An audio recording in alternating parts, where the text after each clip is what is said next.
they come down towards turn one for the first time. There's biffing and barging between Gallen and Coward. These guys are still going at it after last season. They survive for this time by though. Through turn 2 and 3 they come. Nice and clean, boys. Keep it up as they come up to... I love riding. It's a real social thing. There's a great bond between riders. Every weekend I look forward to getting out there. It's a freedom like no other. Riding to work is a great way to start the day. Shannons insure all types of road bikes, not just classics. They offer features riders really want. It's why they're one of Australia's leading motorcycle insurance providers. Whatever you ride, whatever you ride, Whatever you ride, ride with Shannons. Call 134646 for a quote. Through turn one, it was a horrible start from De Bono. He's absolutely bogged it up and gets eaten alive by Dixon and Gowans as they come on through. Through turn one they come, and they all spread out around in towards the first sector of the Silverstone circuit. They look all right at the moment. Okay, there's already been a car spun round. That's Jordan Ferguson offline.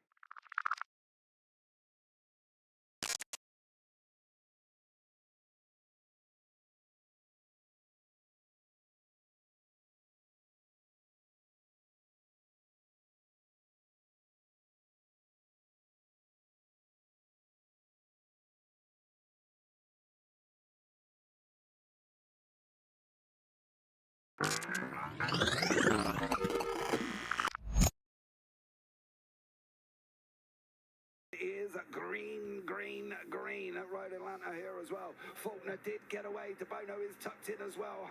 Unfortunately, Houghton is on that outside line. De Bono does want to tell him to do. He's got the job.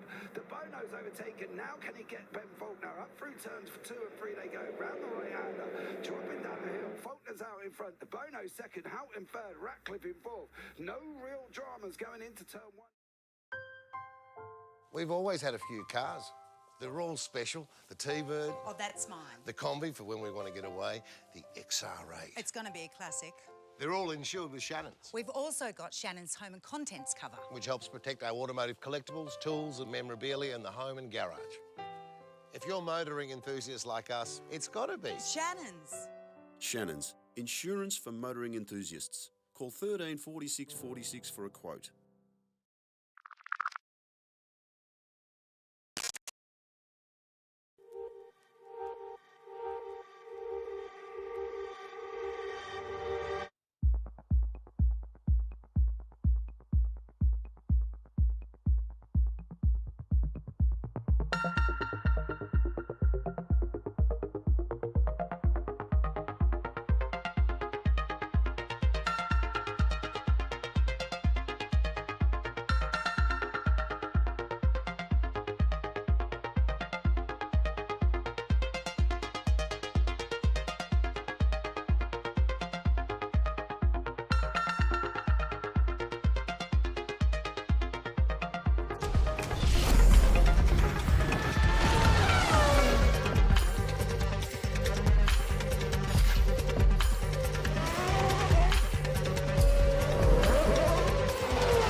This is amazing. It was clash heads again.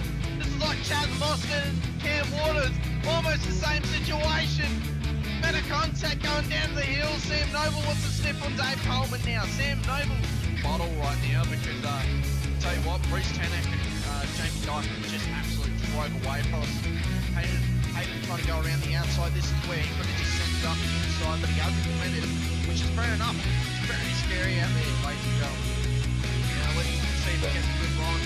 Dodds just absolutely thinker, but it is a really nice move.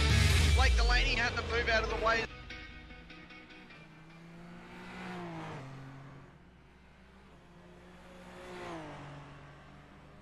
Good evening, good morning, good afternoon, ladies and gentlemen, and welcome back to SRW TV, and welcome into the MOZA Racing Super Formula Championship for round 5 of season 1 of 2025. Out at the streets of Chicago, the Windy City welcomes us in for sprint round action in the Super Formulas, and well, it may very quickly turn from Windy City to Safety Car City tonight, as this place is a concrete jungle where, as we can already see, drivers in practice have been meeting the walls. They've been going steady with them already, Jack Oz, tonight. And, you know, the long-term dating between the cars and the walls, that has been apparent. I'm your commentator, Hamish Munro, joined by Jack Anderson, as always, once again. And, yeah, Jack Oz, I mean, it's walls and cars at Chicago. It kind of goes hand in hand, doesn't it? Oh, it sure does. And as you said, they're going steady. We haven't seen anything serious yet, but there is still time to come for them to form a serious bond, so... You say that. Action in the wall. We saw Doug Gowans in practice before going live. We saw him just cop a out of nowhere divorce from the wall. It put him on his head, rolling around on the air intake like a Beyblade. So it's going to be carnage filled. I think we know that there's probably going to be safety cars tonight, Jack Oz. You know, we often make jokes about Long Beach and Belle Isle offering us safety cars, but I actually think this circuit is a lot worse for it, just based on the fact that nearly every single corner around here is a 90-degree hairpin, and there is hardly any way you can make overtakes. It's all about rhythm, all about keeping yourself in check, and the war of attrition is real at Chicago as well. But I know that you have plenty of racing experience here. You raced here in AOG Porsche Cups quite a number of, or at least a year ago now. They didn't end very well for some drivers, one of them ending up in the road, with their roof in the road, but hopefully that doesn't happen tonight to these Super Formula drivers. But I mean, I suppose the writing on the wall is, the elephant in the room is, how many safety cars are we going to get across 60 minutes of racing in 2 races tonight? Oh, you would just expect at least a couple. I'm gonna, if I had to put a number on it, maybe 3 or 4. So maybe we'll see 1 in the first race, maybe 2 in the second. What do you reckon, Hamish? Yeah, I'd have to agree with you. I think the only way that we get 3 in race 2 is if we were to get 1 within the first 2 laps, just based on the time frame that you can get safety cars. And I think as well, race 1's a similar scenario for 2 safety cars. So, you know, the first 1 or 2 laps, unless we get a safety car called, then we'll only be on that single digit for race 1. So I think, yeah, race 1 or 2, we definitely won't get 3. We don't have enough time for 3. Race 2, there is enough time for 3, but it's the real maximum. So I think at most we're going to get 5. If we hit 5, I don't know. I personally think it's going to be 3 or 4, as you said. I think, you know, it's a track. A lot of drivers struggle. Not everyone owned the circuit as well, so some of them had to actually bite and learn it for the first time tonight. And it's showing by the number of pros that are actually out there. We have less than 10 pros for the first time this season, Jack Oz. And majority of them are Pro-Ams out there. But the Pro-Am, the Pro-Am skill spread is immense. You know, from people who are just outside the pros to at the very bottom, who are people who are just outside the AMs. So it's going to be tough. Qualifying, is it going to be that important tonight, Jack? I don't know. I feel like even someone who qualifies near the back has an opportunity at a podium if they can keep it clean. Yeah, I feel like it's always still pretty important to qualify well in these cars. If you start down the back, you're going to be in more of a trouble than, say, if you start up towards the front. And, yeah, it's a tough one, though, because it's more about... more just about survival, I reckon, in this round. So, as you said, and yeah, it's going to be a crazy race. I'm excited. It's going to be crazy. You know, I think many cans are going to be needed to survive the rewatch for these drivers when they watch it back, because it's going to be intense. It's going to be heavy. It's going to be a tough night of racing for them. RC are going to have to work their asses off, so they have literally been thrown at the deep end for this race. So it's going to be all hands on deck for RC tonight. I don't think there's going to be any room for RC back chat, just based on how intense it is actually going to be for them. So I would expect lead race control tonight, Tyson McAvoy, to be ruling with an iron fist because, and you can't really blame him either because it's going to be an intense night of racing and it's going to be an intense affair for a lot of drivers out there. And the question was asked from Sean Bonici, whoever chose this combo as one evil human being, well, it's this guy right here, Doug Gowans. He chose the combo of SFL and Chicago. I like it because Carnage. I can understand why the drivers don't like it, though, because Carnage. Yeah, exactly. It's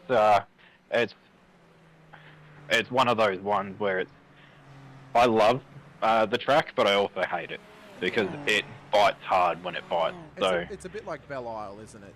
It's a great track to drive, but when you can't just get it together, it makes you feel absolutely horrible. Like it's one. I of the would toughest say that circuits. Belle Isle is child's play compared to this track. I would agree because of the. I think there's a little bit more flow to Belle Isle. I think Chicago is very stop-start. It's probably the worst street circuit on the service. I think we can agree. But in saying that, I love street circuits. So just because it's the worst doesn't necessarily mean I think it's bad. I just think that if you count Bathurst as a street circuit, it's probably the best street circuit. And then Long Beach and then Belle Isle and then Chicago for me, personally. Technically, Nürburgring Nordschleife would be my favourite. Oh, that would also, yeah, that would count. That would count as a street circuit. Yes, it would. Very interesting. And when we get, is it? It's not Pheonix, is it? Next season that we're getting. It's one of the other street circuits that's in IMSA and NASCAR and IndyCar. St. Petersburg. No, we're not getting St. Petersburg. It starts with a P. I can't remember exactly what it's called. It was in the iRacing notes for season 2. But yeah, we'll have another street circuit once again. Plus as well, Adelaide's eventually coming as well. That has been scanned. Probably not going to see it for another year, but that's okay. It happens. I'm just waiting for Macau. Macau would be insane to see that happen. Doug Gowans, though, goes top of the timesheets, 1:16.48.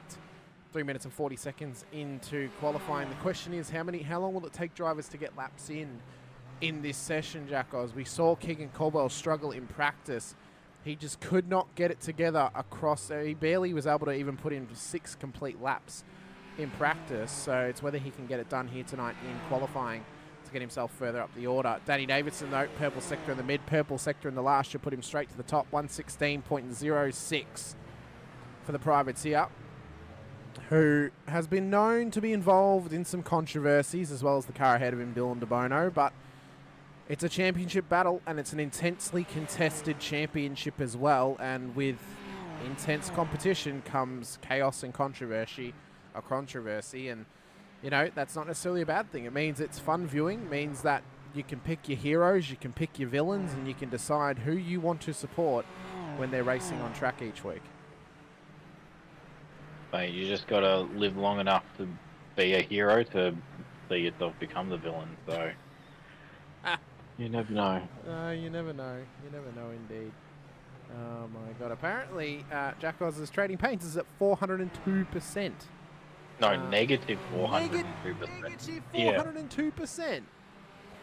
Wow. Yeah. That's You've somehow lost files in this process. It's saying some of the files are not found. Oh.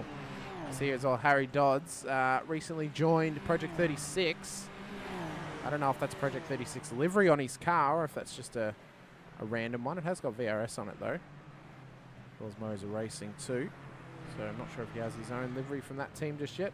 Jordan Mazzaroli into Turn 1, goes P3 on the Road Runner Revelation. He has been in the split 2 field of supercars on Tuesday nights this season. He leads that championship and he's in contention for this one.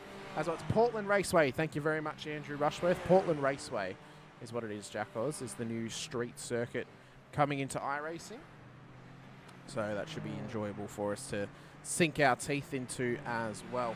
We are 6 minutes into qualifying. Being a sprint round this evening, they will get cut off at the 15 minutes, so they have to complete a lap before the 15 minutes is up this evening if they hope to set a time here in qualifying. Of course, 20-minute heat race and then a 40-minute feature to come your way here this evening as well. It costs 60 minutes of racing. I don't think we're going to go 60 minutes of green, though, Jack. I think we're probably going to get about if we're lucky, maybe half an hour of green running.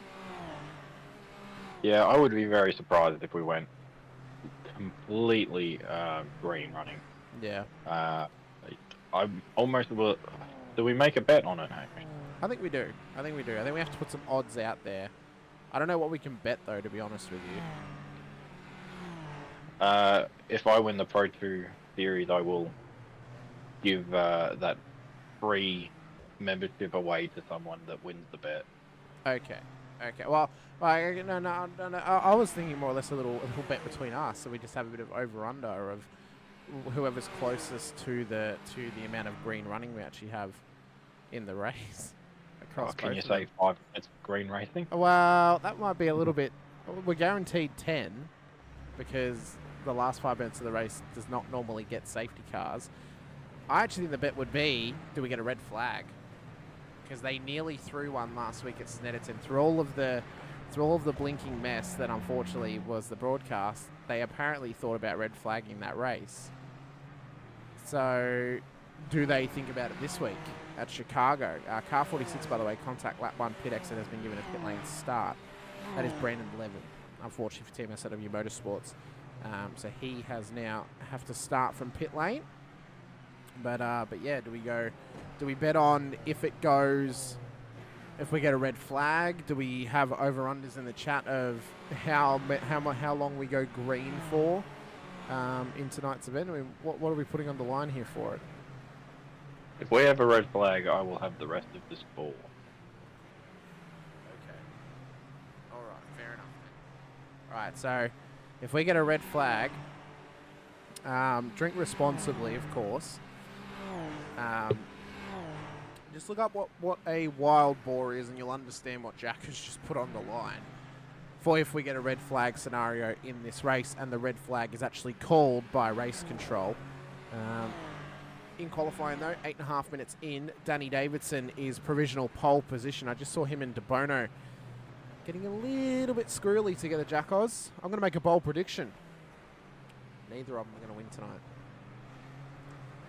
I'm going to say we're going to have another Pro-Am winner. And I think... who do I think is going to win overall at a Pro-Am? You know what? I reckon Mr. Minor himself, Callum Rosanita, Prospector Rosanita, is going to get the chocolates tonight. Somehow he's going to dig his way to victory and get a win. I reckon he's going to pick his way to find the gold and bring it home.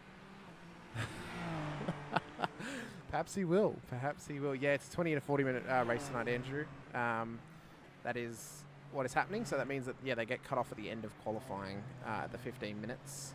So they've only got 15 minutes to finish a lap. There's Cal rocketing around the circuit once again. Of course, we have got our double cams on as we usually do here on Wednesday night. So we've also got Cowie out there with his camera on for us. There he is. Big Andrew Cowan is dealing with some blue screening during practice. So good to see that's back up and running for him as well. Further back, Nick and Andrew Martin have got the co-camera happening for them. The family's back together again, and they're on for a nice night of racing together. It's good to see a father and a son get out there and have a race together. Keegan Caldwell as well has also got his camera for us this evening, stuck behind Nick and Andrew. There he is there in his VR. Hopefully no one's... I reckon he needs to get some goggly eyes to the front of that VR. I agree. It should be mandatory when you have a VR headset. I agree. I think Barbs should also do the same thing. And then we've also got as well Mr. Harry Dodds out there too with us as well. I need to add a transition to his. There's the transition right there, the autofocus on his camera. Oh, and then of course also the second screen as well, which Jack currently has paused. Oh no, he doesn't. It's just really, really laggy. Yeah. I think it might be the trading paints now. Okay. So I'm going to close that in a minute. Okay. We'll come back to our double screen at some point. How has Sheafy got a faster sector? Where has he pulled this from? It's because he's got both hands. He's no longer the one-handed bandit. True, and his lap actually didn't count. He must have hit the wall. Yeah, Sean, I have been saying this for months. Dodds needs to turn on the ceiling light in that room and just smile a bit more. I mean, I don't understand the stink face that he's pulling while he drives. It's like he's forcing himself to look like he's focused. Just mewing without mewing. Oh, yeah. Doddsy definitely gets caught in 4K. Yeah. As does Callum Resnito, who was caught in 4K a few weeks ago in Zolder. Andrew Rushford is saying 12 minutes of green in race 1, 26 minutes of green in race 2. Wow. So I would then assume you think there's going to be 2 safety cars in race 2 and 1 in race 1. Very fair. Very fair. I can agree to that one. That's very good as well. Yeah, team get a grip of Nick and Andrew. I'm pretty sure Andrew, I think from seeing posts in the open chat, is actually a mechanic on the Jesus Racing Tirana and the Touring Car Masters. Correct me if I'm wrong. Which I do believe is why they actually have that on their car as well. Tyson McAvoy's in the chat with us as well, the RC this evening. Great to have you out there, Tyson, watching along and tracking it. I'd like to know how ready you are to red flag this if we get a blockage at the bridge, because it's probably the best spot that's going to happen, Jack Oz, wouldn't it? Off the bridge and into It'll the left be of the the right double hander. right, surely, where De Bono's just gone through. Yeah, we've had that block a couple times. I think even in when I have driven it here in a V8 supercar, or it could have been the GR86s here a couple of seasons ago. That could have been when it blocked, as we see De Bono go backwards into the wall. That's not where you want it to happen. Sean Panici's gone bold. He's claiming 3 safety cars in race 1, 4 in race 2. Sean, how quickly? Breed safety cars. They do, but how how quickly can they get the safety car procedure done and dusted? Like, I think that would happen. Would be after earning his bread. Oh, he would really have to earn his bread for that one, for that to happen. It's not out of the realm, but it's very. We would have to have a safety car like every 5 to 7 minutes for that to happen. You want to go to the double camera and just double check that it's working. Let's have a look. Ah, that's better. Trading paints being rude.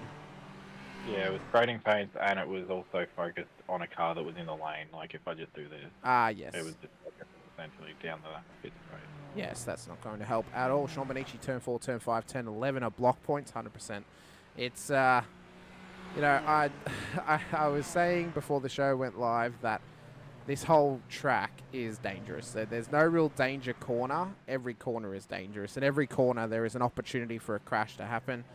Every corner, there's an opportunity for cars to end up in the wall. Pit lane start, car 282, contact lap 10 in qualifying at the pit exit. The pit exit is already catching a lot of drivers out. That, I believe, is Nathan Verney, who will now have to start from pit lane. Andrew Busher is saying the blockage just after the sweeping left, turn 11, so at the just before Macazali, at the back of the track. That is also another danger point. When people clip the inside wall, going into the left-hander. Sean's just corrected himself. I mean T1 to T12 are block points, lol. Yeah. Accurate. It's incredibly accurate. As qualifying's come to an end, I actually think the sweeping left is also a block point. We've seen many an incident happen there over the years as qualifying is done and dusted. We've got 20 minutes of racing to come your way here this evening. Ladies and gentlemen, there's the big silver bean in Chicago. One that Tony Hinchcliffe did not know about on Kill Tony. He did not know that there was a giant silver bean in the windy city of Chicago, Illinois. But once it gives me the option to, starting grid is up on your screens now. Danny Davidson will start pole position. Ahead of Dylan DeBono on the front row of the grid, Jordan Mazzaroli, Doug Gowans the second row with Tom Donohue and Mitch Noble the top 6. Giuliano Sinise, Keegan Caldwell for your top 8 this evening, Matt Tesseriero and Ray Oliver for the top 10. Sean Bonici, Callum Rosanita makes up your top 12. As we move back to Matthew Fu, who'll start pole for the AMs ahead in Nick Martin, Ben Brook, Tyler Sheaf, the top 16, Harry Dodds, Tim Schmalenberg, Kaya Filio, and Matt Gerard for your top 20. Mick Clifton, Brad Hudson, Josh King, Callan Hodgkinson, The top 24 with Kurt Heath, Nathan Verney, Cam Hardwick, Jason Depp, Andrew Cowan, Nick Schmalenberg for the top 30 cars. Kevin Wakefield, Andrew Proctor, Andrew Martin, Brandon Levin, Greg Johnston, Stephen Sinkovich will make up the back of your field. Brandon Levin and Nathan Verney will have pit lane starts after incidents in qualifying. Well, we've made our predictions, Jackals. It's now going to come down to how well can these drivers get off the line and, well, how fast can Danny Davidson build a gap before we get a safety car called? Yeah, exactly. It's going to be pretty interesting to see when the first crash happens. It's not if, it's a when at this track. So, did I crack you with that one, or were you listening to Tyson in race control? It's a bit of both, I won't lie. Okay. I'm currently also on the blimp camera prepared for this, so we see it from the bird's eye view. Very good, because, I mean, who knows the carnage that could ensue at turn 1, turn 2, 3, 4 through to turn 12. It's going to be manic, it's going to be incredibly fast-paced, and it's going to be incredibly chaotic as well. The Windy City opens or closes its streets, opens them for the MOZA Racing Super Formula Championship this evening. How can they survive with SFLs running around? I'm sure McAvoy has been giving them the what to of just take it easy lap 1. The problem is, if a driver in there gets over the voice chat and then says, let's take it nice and easy into turn 1 or take it easy on lap 1, they are likely going to cause the first incident. Take it easy into Sanderbot, please. Yeah.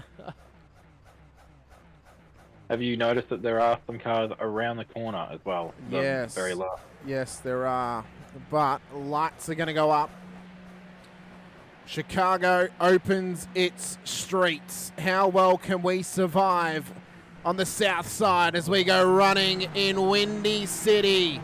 Down towards turn 1. They've survived the start, but can they survive the run through turn 1 for the very first time? Is it going to be chaos ensuing already? It is, as a car's gone round. That was Kaya Filio into turn 1. They've barely survived even one corner before a car has gone into the wall. There's a multitude of cars down there involved as De Bono and Davison go at it side by side in towards turn 4. In through the first of the Macca's alleys for the double right-hander, and then rocketing down towards the bridge as Tesseriero's gone, and it's big contact. That's going to be a safety car. Yeah, if he can't get going there, that's definitely going to be a safety car. It's even worse. It's even worse. Track is jammed. Oh. Track is jammed down there. It is absolute carnage in the Windy City. I'll tell you what, though, it looks like the Titanic has somehow navigated his way through that. How has he searched He's the been sevens? able to see that better than they did in the real thing. How has he sailed the 7 seas and avoided the iceberg that was down there? But the battle between the top 2 continues. De Bono up the inside of Davison. I'm not sure if there's been a safety car called just yet. You'd have to assume so. Cars are moving. There's a car parked on the side of the road, but of course, you know, race control do not want this race to be murdered or controlled by the safety car. They do not want it to be stop-start action. They want to give them an opportunity to spread out a little bit here, Jackos, but that was a huge moment down there. I mean, that was about 10 cars. Hodgkinson's also just gone straight on into the wall at turn 1, so that is definitely not the way that you want to do this. It's been a crazy race so far, as we assumed. I didn't think it would be that bad, though. Well, Kurt Heath's just had a moment as well, further back in the field. Cowie, I think, has been involved. I'm not sure where they are. I think they've just been passed by De Bono. That's Verney in the wall awaiting a tow at this point, so I'm not sure if safety car's been called or not just yet. We're awaiting the wording from race control, but at this point it has stayed green the whole way. Maybe they're trying to make us look to be liars, Jackos, tonight and not bring out the safety car too often. Who knows? But as De Bono leads, there's still a car parked up. That's Andrew Martin, unfortunately, going slow. And, well, it's claimed some victims already, has Chicago. It definitely has, and Yeah, I think that you might find that the race control are just trying to get everything under wraps for the first couple of, for the first lap of its entirety before they call anything. So they kind of worked out well with the car offline, but yeah, it's been absolutely crazy as we go back to turn one. The car's is that almost 4 wide? Yeah. Oh, it was a compression lock from Filio, and then Cowan's. So there's been further moments in behind of Cowan, and I think Wakefield possibly, because there's a multitude of cars involved. Let's be real. Oh my God! There's about 5 cars that have been affected by that moment alone. And then there's this one as well, which was pure chaos. Tesseriero interlocking wheels with Ray Oliver, it seems. Oh no, he spun round in the wall and there's nowhere to go. And look at the checkups, and that is what caused the absolute carnage to ensue. It was the checkups of the drivers. They were not willing to push it too hard through that section, Jackos. And that's basically what's given us that massive moment so early on. Yeah, exactly. It's never what you want to see. There was a car flying on its roof there. I'm not sure how that didn't end up in a race, a safety car, but yeah, it's so difficult around here because they're blind corners and you fly around not being able to see a thing and the car's just stopped. Oh, we got a car stopped on stage. Is that Hutto? That was Hutto. So, he just pulled it over and I think he's just gone back to pits possibly. Harry Dodds as well. Steph Piccoli in the chat. Oh, Steph, you missed some carnage early on, mate. I mean, this has been pure death. Oh my God, Dodds just destroyed that car. He's not McLovin it, I don't think so. I don't know if we were close enough for the Macca's reference on that one, Jackos. It was down Macca's. Oh, it was close enough to it, I suppose. Oh my God, but this oh no, that is Macca's Alley. You're right. But De Bono has broken away nicely. 1.6 seconds over Danny Davidson. Doug Gowans tucked in just behind Jordan Mazzaroli, Giuliano Sinise as well. Steven Sinkovic is at the moment, and it's a spin down. Oh, where's that? That's turn 5, just after the first Macca's Alley. We'll call it McNugget Lane. The other one, of course, Big Mac Highway. Nathan Verney as well has also been involved. I mean, I think tonight there's going to be that many incidents that we can't look at them all, similar to last night in the supercars. Exactly. I think it's just, eventually you've just got to take your leeway and wait till you see about 4 cars involved in a stack. Yeah, it's going to be so crazy that you're just not going to be able to see everything going on at once. So, or else we wouldn't be able to see any live pictures. So, unfortunate, but I'm sure some of the drivers. We don't want it to be the replay show, is what we're saying. Well, I'm sure some of the drivers will appreciate us not getting their incidents on track. I'm sure they will. There is a caveat to that, though. We will always show Sinkovic's crashes. We will always do that. Oh, keep him honest. You always got to watch him hit the iceberg. We do. We got to keep him honest as they come down. They come down Big Mac Highway towards the final corner of this Chicago street circuit as well.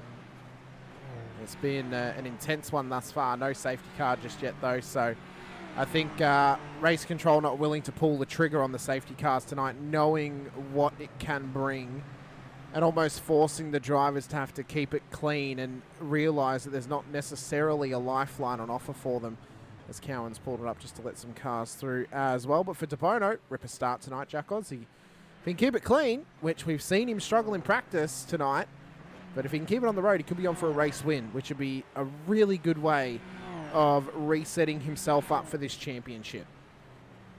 Yeah, exactly. There's no better way than to get maximum points out of this, and he'd be hoping that there's no safety cars, no more incidents ahead of him, because basically all he has to do is keep it clean, and he seems to be doing that at the moment. If there's an incident ahead, there's a high possibility that you won't be able to miss it, so he's probably just got his fingers crossed right now that nothing happens ahead of him.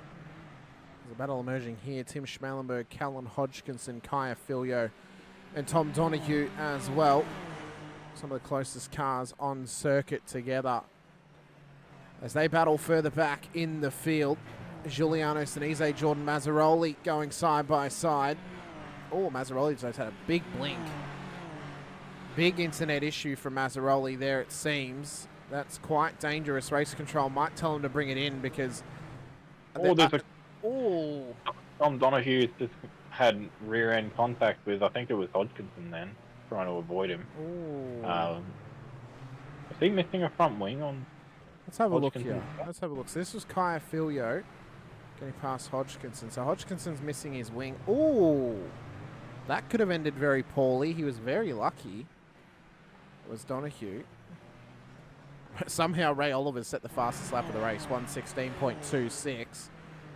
He's got the toe and he's in amongst the train as well, which is being led at the moment by Jordan Mazzaroli. They're a bit far behind that car there of Doug Gowans. Sinise's under pressure from Mitch Noble. Of course, the top 10 will be reversed for the starting grid of race 2 tonight, Jack Oz. And at the moment, Ben Brook looks to be on provisional pole position. Andrew Martin, though, has had a moment, and he unfortunately has lost some grip further back, and he's around at Big Mac Highway for the two lanes of Maccas down there. He's not McLovin it at the moment, Jack Oz. No, he's definitely not McLovin it. That's probably got to be your favourite saying at the moment, doesn't it? It's one of my new favourites. I'll be honest. I'll be honest. But oh, yeah. big moment. Oh, Sinise. I don't know. Might have caught him on the way through. There is definitely damage on the right-hand front of Caldwell's car, so he'd be very lucky if he didn't hit that Sinise's car then. Let's have a look here, because Josh King's also been involved in something as well. And I have to wonder if they are part and parcel or if they are two separate incidents. Looks to be two separate. What's happened to King? Oh, bye-bye, rears. That was very, very close for Jason Depp. Somehow avoiding the contact, and then Giuliano Sinise down at turn 1. So Caldwell, what's he done? So Sinise's come through, spun round. Oh, he did clip him. He took off the front wing of Sinise there, Jack Oz. So there was definite contact, and I have to wonder if there's any relay damage on the front of that VSL car. It doesn't look like it. It looks all right at the moment. Yeah, it looks like it maybe just pushed in on the right-hand end plate slightly, but other than that, it looks like he got through pretty unscathed, which is pretty lucky of him. So drive-through penalty, car 187 for contact on lap 4. That's going the way. Who's that going to? 187. It's Ray Oliver. Oh, Ray Oliver. Okay. So Caldwell will actually now find himself P5 when Oliver has to commit to that drive-through penalty further up the field.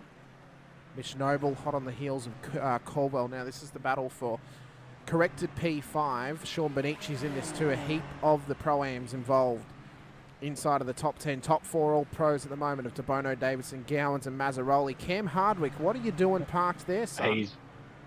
He's got a dislodged left-hand wheel, and he was able to get it pulled into the escape road to make sure that he was able to tow safely. Well, that was nice of him, wasn't it? Yeah. And not many drivers would think, oh, let's find the escape road in sim racing like Raghunathan did it at Baku. I mean, it's very mindful, very demure of Cam Hardwick there on that one. Very nice of him. DeBono, I'm not going to lie, I don't know what demure means. I don't know. I got no idea. I have no idea. As Martin's had a pretty big moment by the looks of it. He was very slow, maybe spun around the double right by the looks there, and he's just getting out of the way of everyone. Yeah. Oh yeah, there's been a big stack of incidents. Gowans has now also been involved in something as well. And there he is. Oh my God, big contact with, oh my God, it is absolute carnage at McNugget Lane. The second or the first of the McDonald's areas on the circuit. It's absolute chaos down there. This is how it all started. Kaya Filio had a moment. So he'd already spun it round. So what's happened here? Oh, and then he's put it into the wall. Oh, no, and Dougie had nowhere to go. Really difficult to see that. You wouldn't expect the car to be all the way over on the right, and they're just piling into each other as they have nowhere to go. It's just Colbell got launched as well. Shower. That was a good one. A carbon fibre shower. It's the best way to describe it at the moment. What it's now done is it's actually now pushed Pheonix. There is two. Crash. Oh my God. They have been absolutely destroyed. Who were the two picture-in-picture in the same room racing side by side? Oh, that's Andrew and Nick Martin, Darren. That's Andrew and Nick Martin. Father-son combo. This is what's happened with Josh King, Callum Rosanita, Kaya Filio. So they've all been involved in incidents tonight as they came down towards the bottom of the bridge. Oh, no, that was already like that. Okay. So what has further made this worse? They've just had nowhere to go, obviously. Oh, it was Mick Clifton. Sorry, it was Mick. So Noble's already parked up and on the side of the road. Don't tell me that Clifton had nowhere to go, please. Oh, my God. You hate to see that.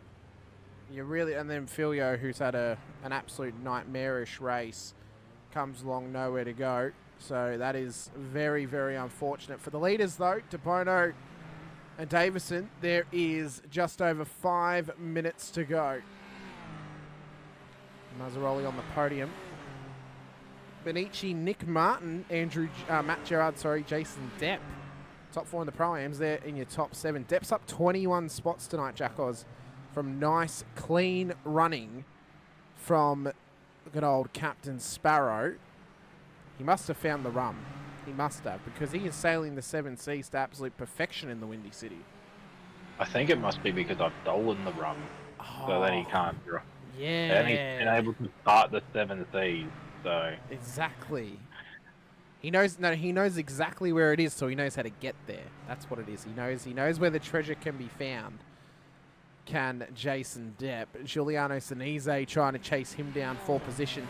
Heap of cars out of position tonight. There's a heap of cars a lap down, heap of cars all over the shop. And we haven't really got a line astern of drivers. And if they were to call a safety car now, well, the amount of waiver rounds that would be needed would be astronomical. For DeBono, he's now set the fast lap of the race, 1:15.91 from Dylan DeBono at the front of the field. Davison running a clean race, as is Mazzaroli. He's just trying to keep it clean and consistent.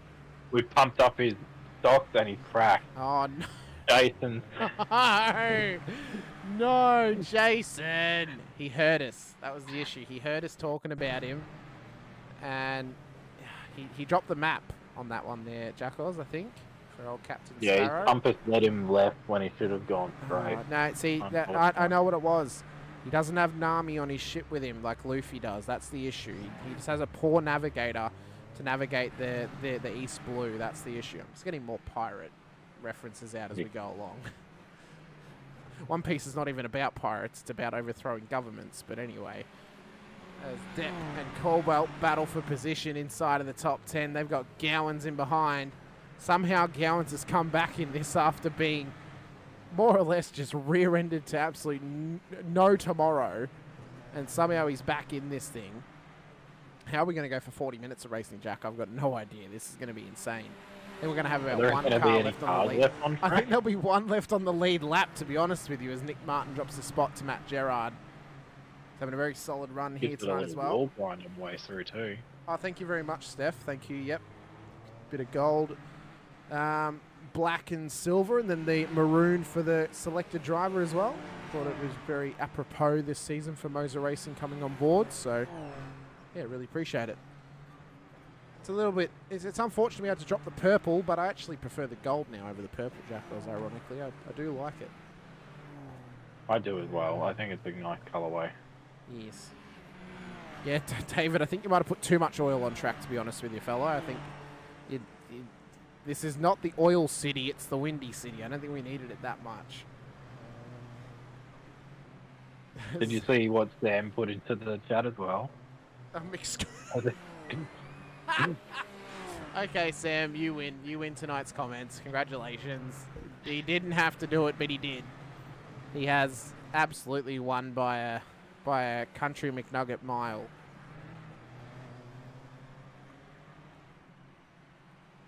I wonder though, whenever they have a crash in those sections though, Jackos, do they get fries with it? That's the question. Is it Coke for the drink as well? Wakefield just hit the wall as well. He's still continuing on, but he was having a nice battle with King. Hang on. How many people have hit the wall tonight? We should have been keeping tally.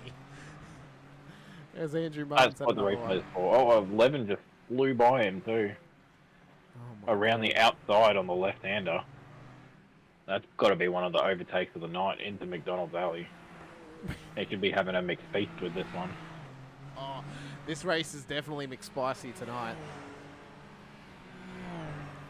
That's an actual Macca's item as well, so you know, good reference. DeBono still leads. It's my favourite order from Macca's actually is a McSpicy. But we've got a little over a minute to go, so one more lap left for Dylan DeBono. He is 2.4 seconds of Danny Davidson, so Davidson's eventually just given up the thought of trying to get past DeBono, and now is probably just trying to consolidate that P2. I think qualifying bigger factor than what we may have thought, Jack Oz, because if you can keep it in first place, they may not be willing to actually battle you for position, which means that you can just consolidate your position and get a good solid chunk of points. White flag, though, for DeBono, 1 to go. And it's a good night on the blocks for him thus far. If he can keep it together for race 2, he'll be on for the money. But the problem is, he'll be starting in the danger zone at the back end of the top 10 and is not going to be looking... Oh, it's not going to be smooth sailing for DeBono in race 2, it seems, as Brandon Levin's had another moment. He's kept it going, though. Oh, but he's just scraping walls at this stage. Yeah, I don't think that car is very healthy. Oh, Benjamin Brook gone wide. Kept it off the wall, but Tom Donohue's got an extra foot. Steph's on it tonight. There's been a McFlurry of action tonight. Oh, yes, Steph. I love to see it. You can tell that she's a commentator at heart. Oh, for sure. For sure. She's got that commentator soul about her. You know what would be a good item again? What? I reckon it would be Thinker's favourite. Is the pineapple and jalapeno mixed pizza. No, Sinker's definitely a fillet of fish. Oh, there's been an incident at turn 1. Well, multiple cars involved. It's too late for them. DeBono's just crossed the line and taken the win here this evening. I believe it might have been Kevin Wakefield and Matthew Fu who's been involved down there. You can see the remnants of damage at turn 1. This was the incident that was caused. It was as they caught the white flag. You'll see DeBono enter screen at the top very shortly, but this was it. Matthew flew into the back of Kevin Wakefield. Big contact made and big damage to both of those cars. But for Dylan DeBono, it was an incredible night of racing for him in race 1. He takes the win. Danny Davidson P2, Jordan Mazzaroli in P3. Sean Benici takes the heat win for the Pro-Ams ahead of Matt Gerard and Nick Martin for the top 3. Giuliano Sinise, Keegan Caldwell, Doug Gowans, and Captain Jack Sparrow will start pole position of race 2 here, Jack Oz. He somehow sailed the 7 seas, found Davy Jones' locker, and now starts pole for race 2. Tom Donohue just missing out, as well as Ben Brook. Josh King takes another M win for himself ahead of Kevin Wakefield and Matthew Fu in the top 3 as well. But for DeBono, good solid chunk of points. He survived the Windy City for at least one go-around, but now he has to do it all over again for 40 minutes. Yeah, he's got to go for double the time that he did now and try and survive the chaos that will ensue. I mean, it's still ensuing. So just for clarification, we have 15 cars who were left on the lead lap in this race. 16 down, all a lap down, at least a lap down. I'll tell you what, I am happy I am not in race control. That is one sorry-looking race car right now. Yep. Also, Steve Sinkovich lasted 3 laps.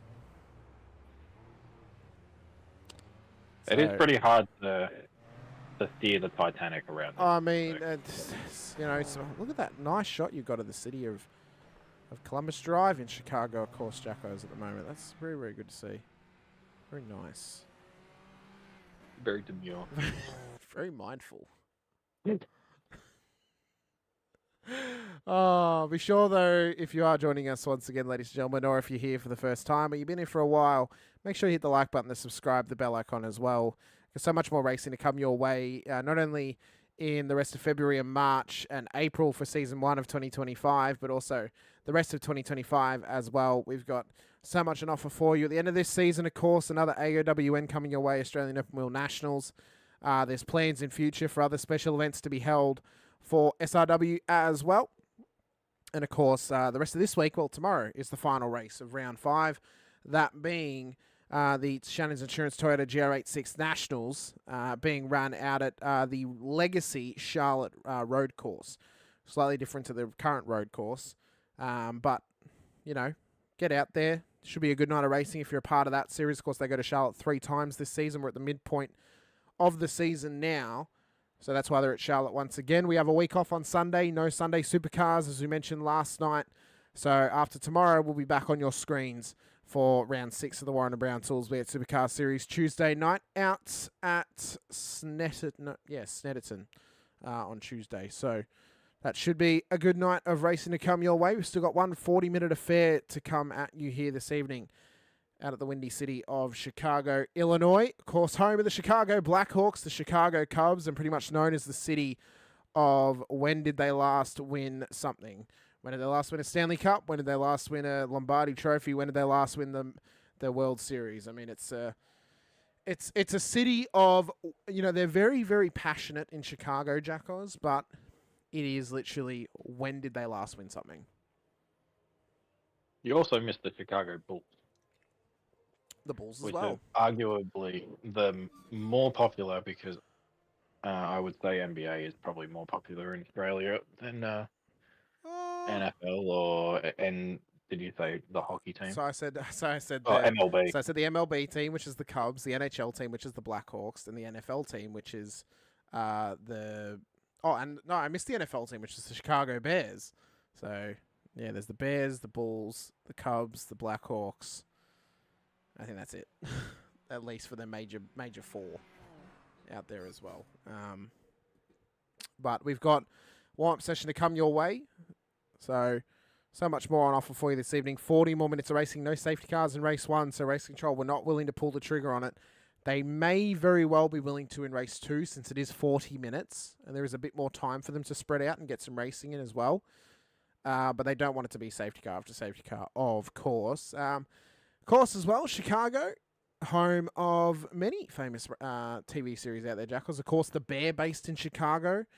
Shameless is based in Chicago as well, on the south side of Chicago. So, of course, all the Chicago MD, PD, and Chicago Fire, all those shows which are tied in together in the same universe, is, of course, based out of Chicago, Illinois.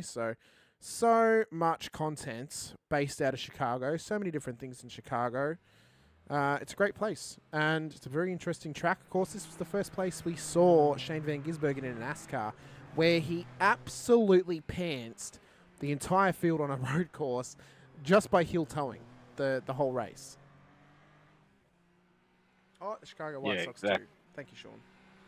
I thought it was the Boston. No. Is it the Boston White Sox? Red Sox. No. Oh, Red Sox. Yeah. I think there's two Chicago teams, which is the Cubs and the White Sox. Right. Yeah, I was going to mention the Shane Van Gisbergen, or the Shane Van Gisberger. The Mick Van Gisberger. Yeah.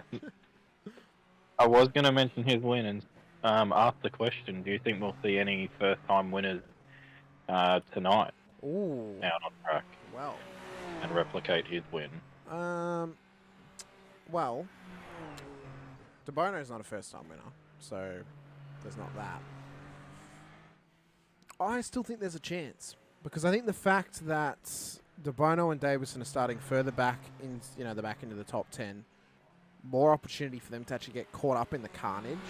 So I think race 2 is definitely the bigger opportunity for us to get a first-time race winner or a different race winner. Maybe a Giuliano Sinise. He hasn't taken a race win yet. Maybe, as I said, Cal Rosanita. Maybe Jason Depp starting on pole. We saw how that worked out for DeBono in race 1. So it could come their way. Say Chicago one more time. Well, I've just said it, haven't I? Chicago. There you go, John Monday. I've said Chicago one more time. Chicago. Chicago. They have 8 major league sports teams. Okay, yeah, so we've named, what, 5 of them? The Bulls, the Blackhawks, the White Sox, the Cubs, the Bears. Or is it the Chicago Browns? No. No, it's a different team. Anyway, we can talk about it. We can talk about it.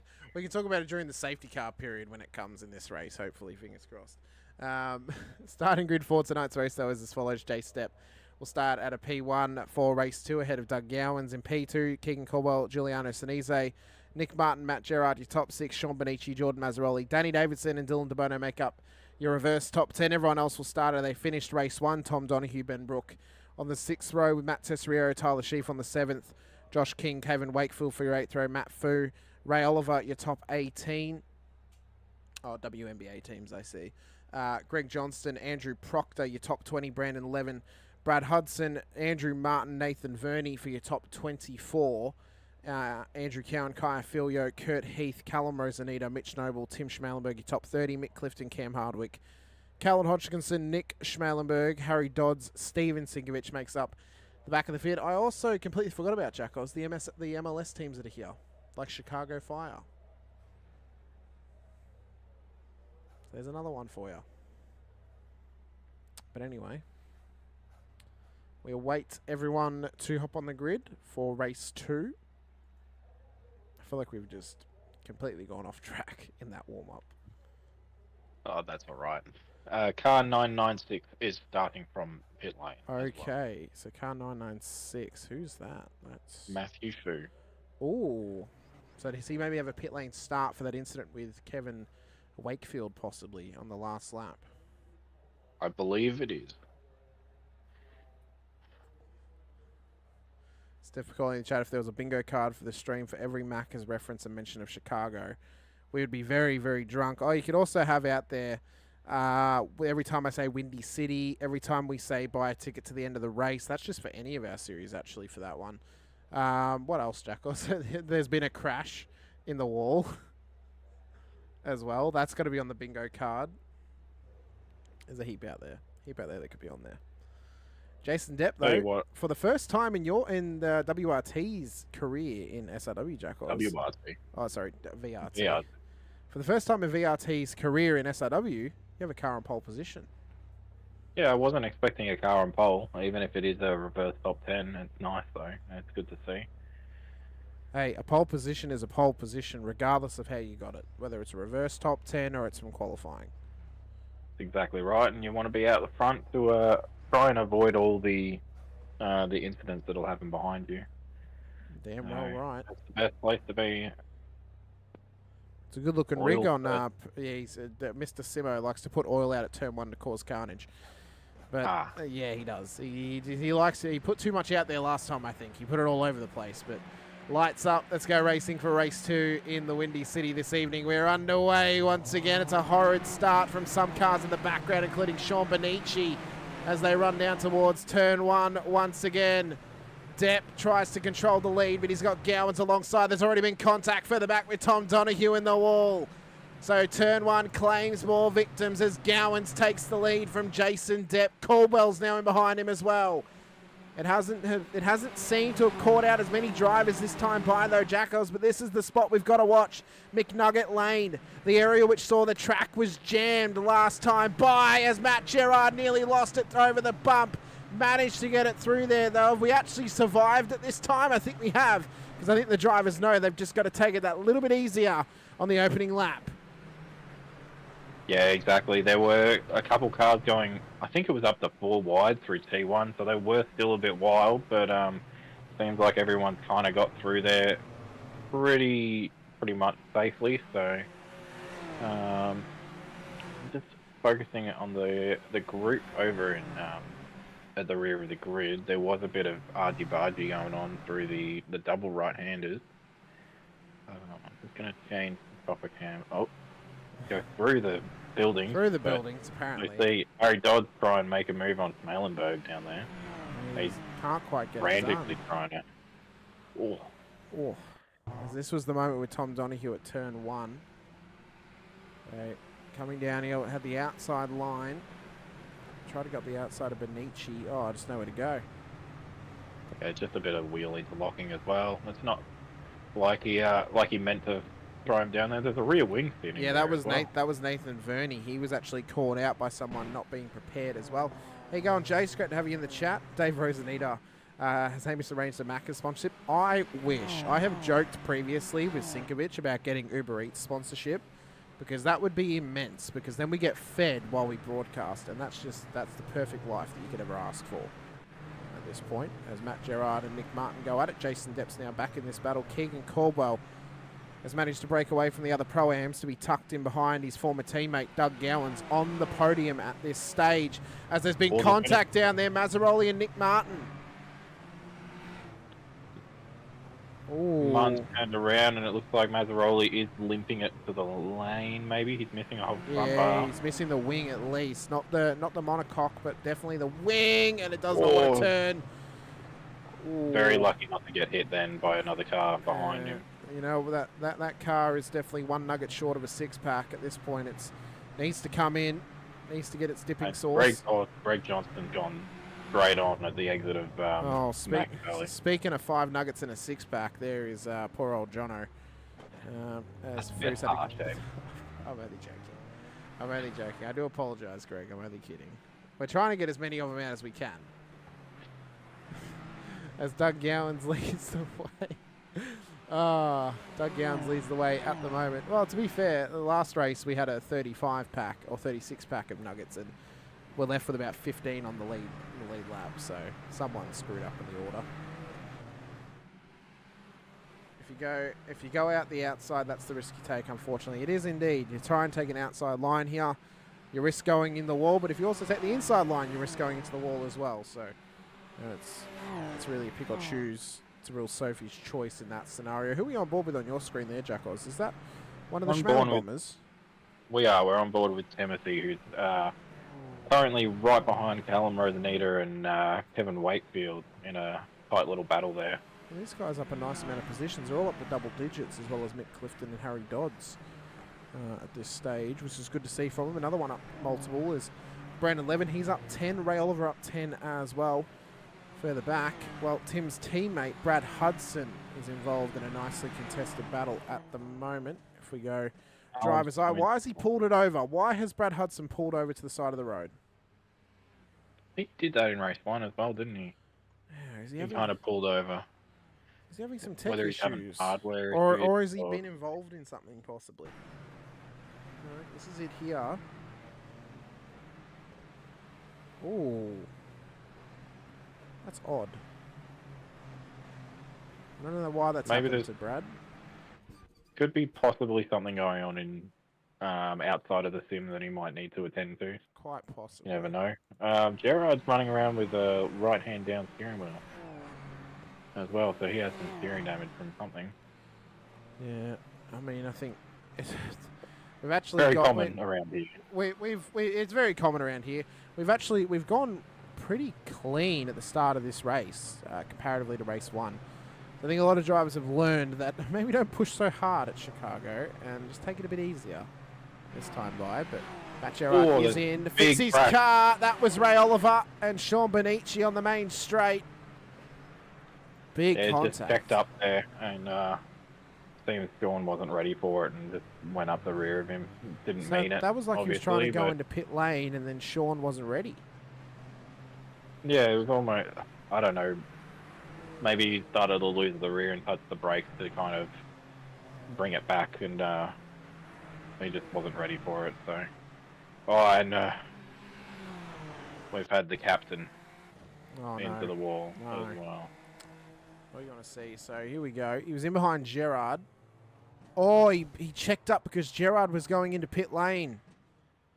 So that was what it was for Ray Oliver. And then this was Jason Depp's moment. The captain of the Black Pearl down in towards McNugget Lane. Oh, that's big damage. Yeah, that's big damage. He has requested a tow. So is this our first safety car of the evening? Or is race control left the keys at home for the safety car? I believe he's been able to tow. Yeah. So perhaps they've left the keys with someone else, like they did with the maybe Steph has the keys. Maybe because she was late, she still had the keys for it, and she forgot to hand them over. Maybe that was the issue. Confirm it for us, please, Steph. Do you have the keys to the safety car? As Mick Clifton and Kevin Wakefield have this fight. That was a good move from Clifton, actually. Plenty of room given from Wakefield. Probably one of only a few passing opportunities on this track is the final corner. But you do have to do it at your own risk as Hodgkinson tries to run it around the outside of Wakefield as well. 2-for-1 special off the dollar menu gets the job done for Callan Hodgkinson. Past Kevin Wakefield. Kurt Heath now in behind Wakefield as well. Further up, Andrew Proctor, Tim Schmalenberg fight for P14 on the road. Schmalenberg gets the job done as well. Who needs a safety car? It's very true.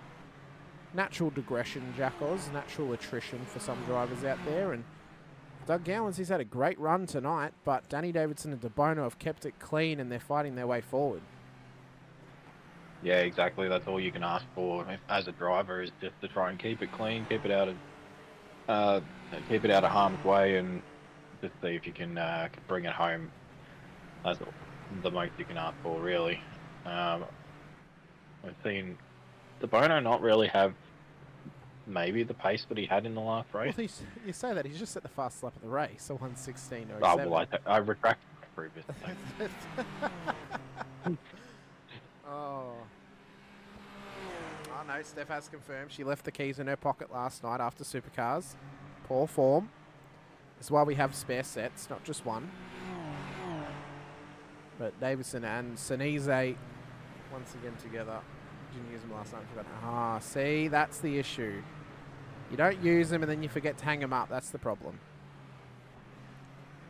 Simo in the chat. Steph driving the safety car down to Macca's to get you guys some Big Macs. Hey, I'd be down. That'd be a good time. Get some Big Macs for us out here. Jason Depp, the captain of the 7 Seas, has had another moment, Jack Oz, but he is rolling again. I think he actually just pulled it up at pit exit to let some traffic go through, possibly. Yeah, there's a pretty good battle going on with Clifton and Proctor right now, side by side onto the bridge, and they've made contact. Well, there's another tick off on your bingo card. They've made contact, in quotes, is probably the most used words this evening, aside from Chicago or Macca's references at this point. Of course, as well, these drivers are struggling tonight, but you don't have to, thanks to Pheonix Driver Development. If you want some training in the supercar, you want some setups made for you as well by Rehan Leonage or Laz Leonage, contact them on PDD at Facebook or send Laz or Rehan a message on Discord. They'll try and sort you out, whether it's for a setup or whether it's for some training one-on-one or even group sessions as well. You guys can always try and find some time with Pheonix to help you find that little bit more pace or possibly that little bit more racecraft as well, if that's what you're struggling with out on circuit. Of course, Warren Brown Tools as well, still supporting our Tuesday and Sunday night V8 Supercars series. So the best tools in the business can come from Warren and Brown, as well as MOZA Racing, sporting the Wednesday night Super Formula Championship. Some incredible wheels on offer from MOZA, as well as pedals and other paraphernalia for your sim rig.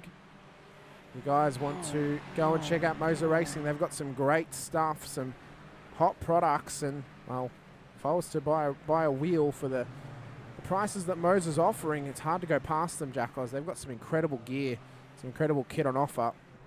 And then as well, Shannon's Insurance for supporting the Toyota GR86 Nationals on Thursday nights, and as well Shunt Scenery, still supporting the series, of course. That is Greg Barber's business, actually. They do sort of 3D modelling for flight simulators, actually, building stuff like that. And then as well to Groom Industries home of the V8 Coffee Table, which can be found on Prime Video's Top Gear Australia during the news, interviews and other studio segments. It's a pretty cool little table. It's a V8 engine with a glass top. It's pretty sweet.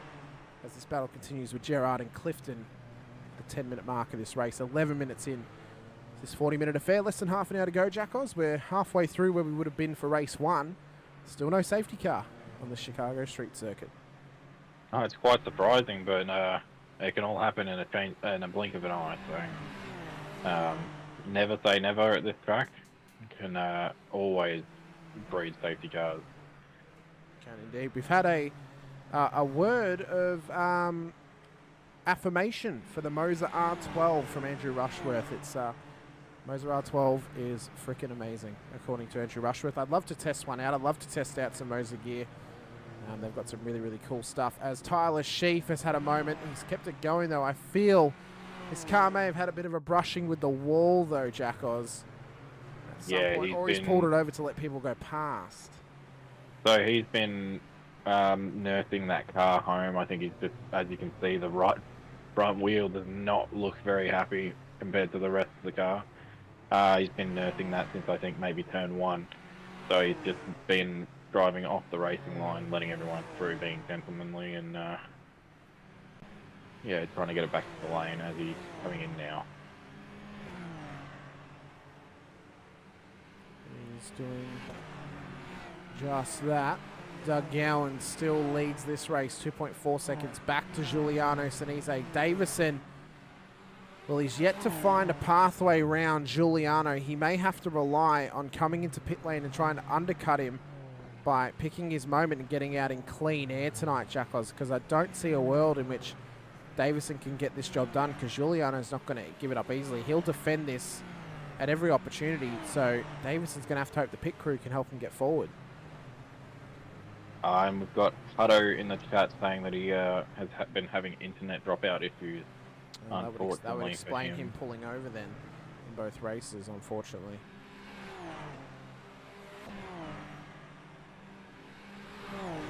Sinise and Davison get past the lap traffic of Andrew Martin, who's still rocking and rolling around in the free world out there. Once again, let's get him up on screen for the moment. Show off some of these drivers on the double view. Both Nick and Andrew Martin sharing a camera this evening. The father and son pair. There's Andrew just in the background. Nick at the moment. There's Nick.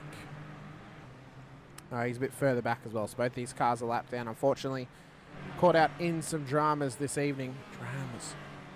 Out at the Chicago street circuit. Andrew Cowan further up the road from them. He is still rocking and rolling. Of course, Cowie Solo Acoustic Rock. Be sure to check him out if you're in the Queensland area. He's now gone solo and is playing possibly at a pub or a bar near you in the Ipswich and Brisbane area, of course. We've also got a W tonight, Callum Rosanita, who unfortunately my prediction looks to be out the window of him getting a win tonight, Jack Oz. He's all the way back in P26, only up 2 spots in this race. Also got Keegan Caldwell, who's trying to run consistently in this one. He's got a nice 7.7 second gap. How is he looking at his phone? There is a small gap at the bottom in between your over your nose. You can look.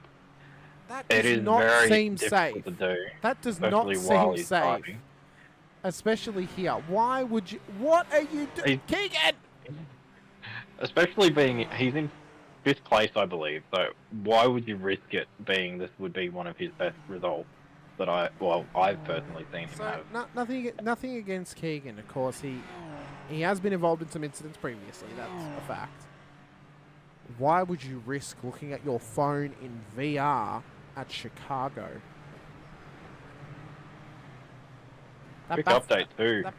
Danny Davison has got past Sinise, so.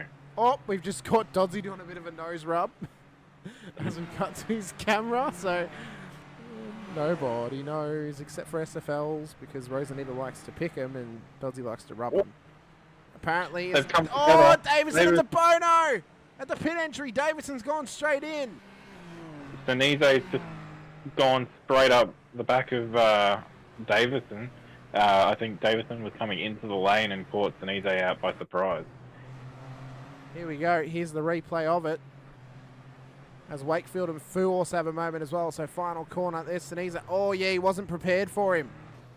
Oh, the DeBono got caught out by it. Yeah, that might get actually caught on Davison there for not holding brakes.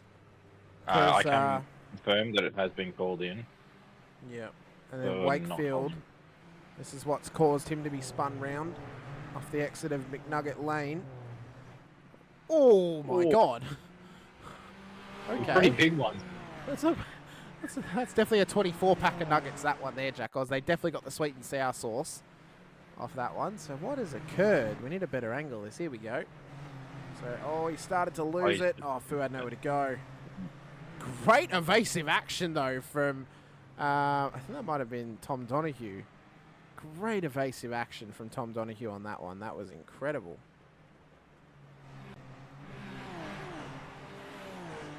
So Gowans and De Bono and Sinise have been given a minor lifeline as De Bono comes in to fix that damage on the Velocity SimLabs car. The good news for Danny Davidson is even though he was spun round facing the pit lane, he could just drive it straight in and not give up too much time off of that incident, but he needs to be cautious not to push too hard and to put this car into the wall as he enters Macca's Alley and up towards Big Mac Highway, towards the final corner.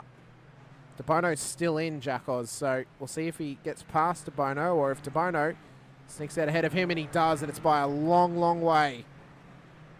Yeah, Doddsy just filed in front of him, and we both know that Doddsy does not like to give up a spot very easily, so he'll make it as hard as he can for him to get past. And Dodds will not want to make it easy, but De Bono, well, he's just going to take it up the inside. Job done. Dodds playing the smart play, doesn't want to battle it too hard. McAvoy's over the radio, any word? No, I don't think there was any word on that one. I do know that we have seen the captain have another crash. Yes, unfortunately. he's just had another one. And now he's in the pit lane, so it's unfortunate. Doug Gowan still leads, though. Giuliano Sinise trying to chase him down. 6.666, the number of the beast, was the gap between them, at least on the short timing. Caldwell's now up to P3, but corrected. He would be back further towards the end of the top 5. Brandon Levin in there too. Tesserier, Ben Brook, Josh King inside the top 10. De Bono, P8 on the road. Corrected, P3 at the moment for De Bono, but running it wide into the wall is not going to help your case, sir. That might hurt you in future, as Matt Fu has had a moment at the corner of Macca's Alley and Big Mac Lane. Or Big Mac Highway, I should say. What has happened to Matthew Fu?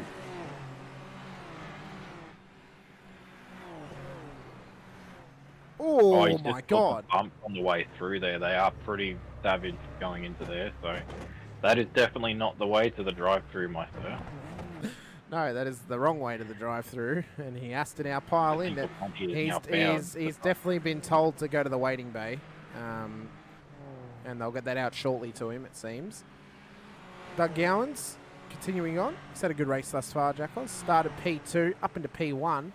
He is a former race winner, so if he were to win this, it would not be a new winner. As Sinise comes into pit lane, we'll keep an eye on De Bono, who's just up at the statue here at the Chicago street course. Needs to watch out for the bump. Does well. Tell you what, Egan is in second place now, still yet to pit, but he is looking pretty good in this race, so I got my fingers crossed for him to be a first-time winner. Not to put the commentator's curse on him, but I would like to see him up there. Well, if he, I mean, what a big move it would be, as Sinise's come out well ahead of De Bono. De Bono got caught out by traffic there. 10 seconds is the gap between De Bono and Sinise, so he was, actually no, Sinise didn't stop. That was a drive-through. So that must have been for the incident with Danny Davidson. As Brandon Levin has had a crash, but he's kept it going. So yeah, I'd say it might have been a half spin, so yeah. Luckily he got out of the wall there. So this would mean then that Sinise would now drop off the podium. De Bono would be back onto the podium. And I think Caldwell is actually legitimately on the podium right now. I think he is, because Sinise is going to drop time when he has to take his actual pit stop, since the last run-through was a drive-through. Also just received a message saying that Harry Dodds has cracked 4,000 iRating today, so congratulations to Harry, that's a massive achievement. Yeah, you don't see many drivers, especially from Australia region, hit 4K plus. But no, brilliant job, mate. Hope that hope that you're able to keep going. And yeah, anything you'd like to add about that, Hamish? Yeah, it was a good job to Dodsey to get up to 4KI rating. Might have been 5K if he, I don't know, maybe had a little bit more luck to him.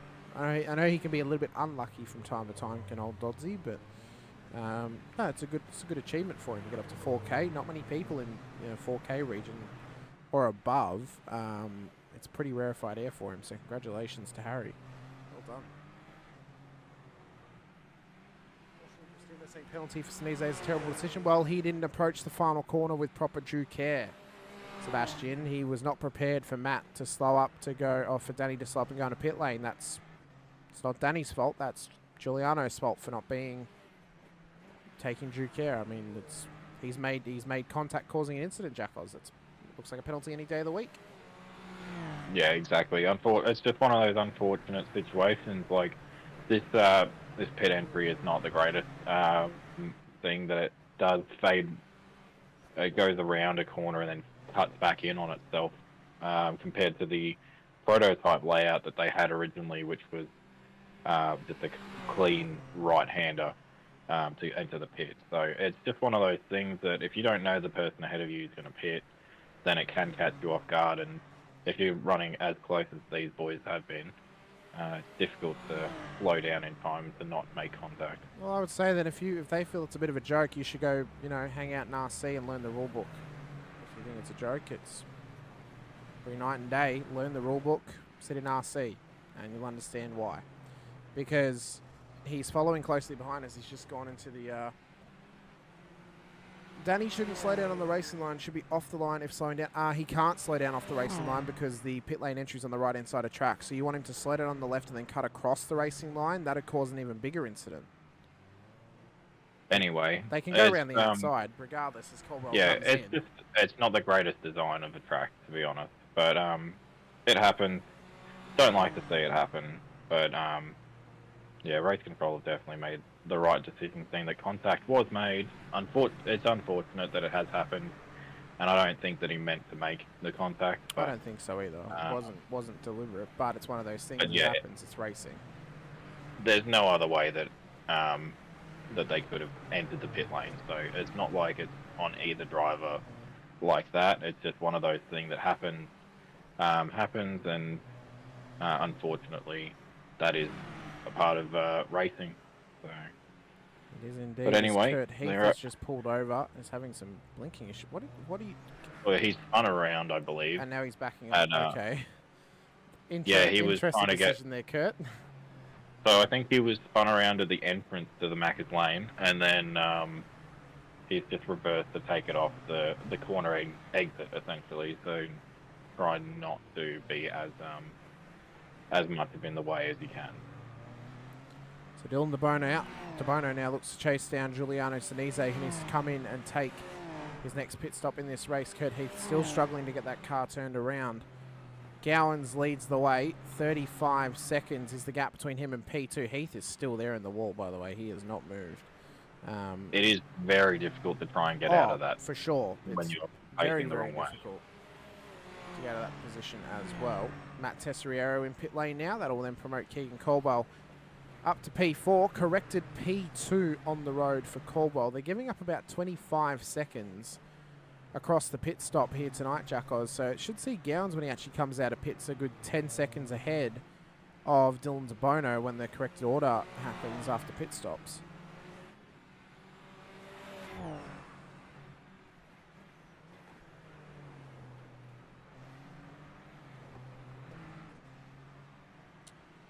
We're not having a go at them, we are explaining the rules to them. That's what we're explaining as Gowans comes into pit lane. So, as we see, Sinise rocketing round towards Big Mac Highway. Will he come into pit lane this time by, do we reckon, Jackals, or do we think he might go a little bit longer?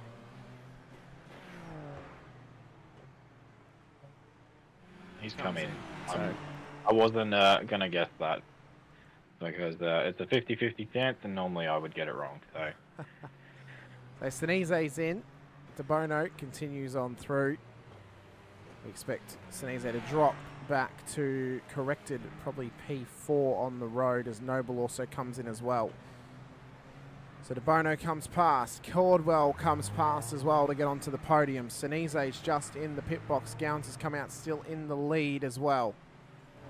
And Sinise exits P4 on the road. So he's still on the podium at this stage.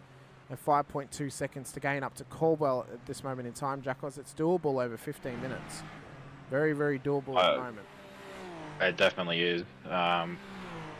Anything can happen in a split second, let alone 15 minutes. So, and Hardwick is requesting a tow as well. So he's stuck in the pit wall. This may end up being a safety car. It might be. Oh my God, that thing is destructive. That is not happy. My commentary's about as high up as it can go. I can turn Jack up a little bit. There we go. Talk for a second, Jackals. Hello. That's much better. Okay. That's a bit higher. I'll turn the cars up just a little bit as well. We don't like to have the cars too loud because when we go on board, it can get very loud, depending. So we try to keep it nice and clean. But Doug Gowans as well.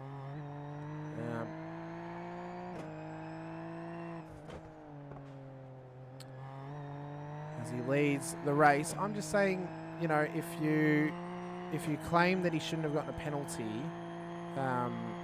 read the rules. And we often say go hang out in RC because RC has a very tough job, and tonight's even tougher as well. I mean, they have to make a split-second decision out there tonight, Jackals, on when to give penalties. From the first point of view, it looked like that was a penalty towards Giuliano. They would have looked at it from multiple angles as well.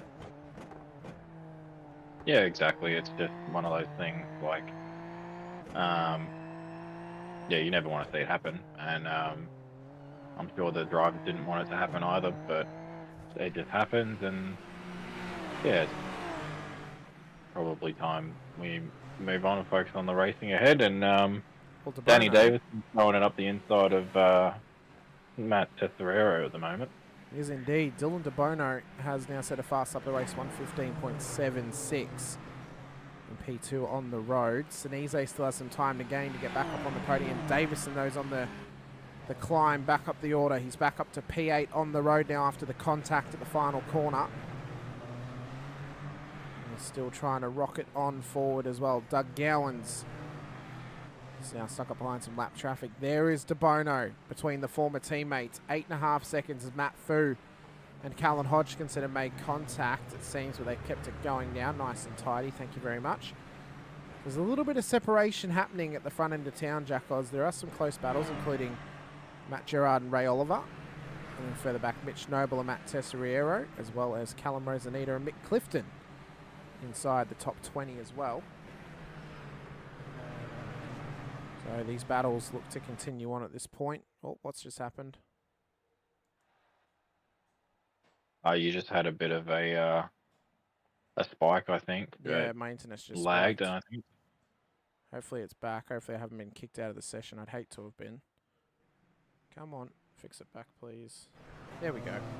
Very sorry about that. Bit of an internet. Yeah, I saw my light flicker, so I think my power may have half spiked on that one. So yeah, a bit fearful, but we're still going, which is good. And it didn't drop the stream as well. That's important. Yeah. So Gowans. I'll double check that. Yeah, cool. So Gowans had a very solid run tonight. Looks to get a nice win for himself. 10 minutes to go in this race. Lap 24 of the feature. Caldwell's in pit lane. Has he got a penalty coming his way, possibly? It'd be pretty difficult to reach incident limits, so maybe he might have scraped the wall too hard. No, he's pulling over. Yeah, he might have just touched the wall slightly too hard or something and ripped the wheel out of alignment. Maybe he's just going to get a fast repair, or maybe he didn't fill it up enough. Well, he stopped, so unless this is a penalty for, like an iRacing penalty, like a stop-hold possibly, that's him off the podium, and Sinise's back up there. So we mentioned that anything can happen at a moment's notice, and all of a sudden Giuliano's back on the podium, Jackos. Good effort from him.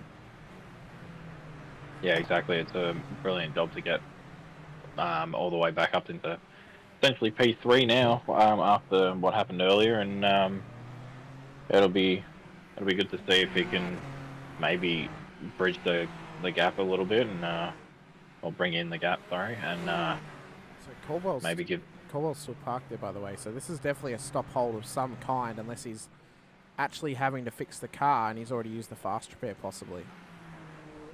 Are you able to? Has he got his camera still up on video and? Let's have a look.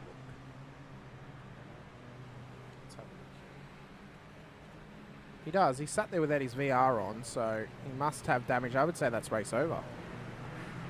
Yeah, I would have to say so as well, unfortunately. He was going really well, and yeah, it's a shame to see. It looks like he's pretty dejected, so that's a shame. Unfortunate for Keegan. Hopefully bounces back next week and can show the strong form that he was showing here tonight. So. Well, he's got a good opportunity next week. Barber, of course, a tough track, but one that can prove manageable for these cars and these drivers. Should be a good fight. We're one car away from going a lap down and having the same that we had in 20 minutes of racing in race 1, Jackals. So it's taken us 32 minutes this time to get 16 cars still in the lead lap at this point. As Gowans leads us across the line, 7.5 minutes to go. De Bono still P2. Sinise a suburb back in P3. Ray Oliver leads the way for the Pro-Ams ahead of Matt Gerard. Figure top 5, Levin, Davison, Tesseriero, Noble and Dodds, the top 10. Josh King, P11 at the moment. He leads the AMs here this evening, so he looks to get himself a double win on the trot for the amateurs. It's the closest battle on track is this one here. Mitch Noble, Matt Tesseriero inside of the top 10. Well, they have now just spread a little bit as we clicked over to them, so love to see that happening. Matt Gerard, Matt Gerard, Brandon Levin as well for... sorry, that's Danny Davidson and Brandon Levin. Sorry, to apologise. That's for P6 on the road between Levin and Davidson. We saw Davidson get turned around earlier in the race from contact with Giuliano Sinise, who's now fought his way back up onto the podium. Thanks as well to Keegan Caldwell copping a penalty, which has now taken him out of the race, it seems, or damage which cannot be fixed just yet. And for Levin and Davidson, it's a game of survival with a little over 5 minutes to go, Jackos, in this race. Yeah, well, just remember that he did clip someone earlier this race, if you recall, which would have damaged his front wing. So, no, Gerard! Well then, that has given Danny Davidson one hell of a lifeline as Tesseriero had to try and take avoiding action. Oh my God, it is a car park at the bridge. Wow, wowee. So what has happened to Matt Gerard? The Caldwell's incident wasn't phone related, was it? Maybe he got booked when driving whilst on his phone. Maybe that was the issue for Keegan Caldwell. So this was the moment for Gerard, spun it round. And then you'll see here that drivers like Kaya Filio and others had to take evasive action. And then just watch this, nowhere to go. Bang, straight in the side of him. Davison with, well, reactions as quick as lightning. And then there was cars further around. Tesseriero got caught out. It's just unfortunate, isn't it? That car reversing a little bit as well, as I think so. Matt went. It's unfortunate. And it's such a hard one as well because the corner is blind, so you'd be flying through there not expecting a car to be in the middle of the track. Yeah, exactly.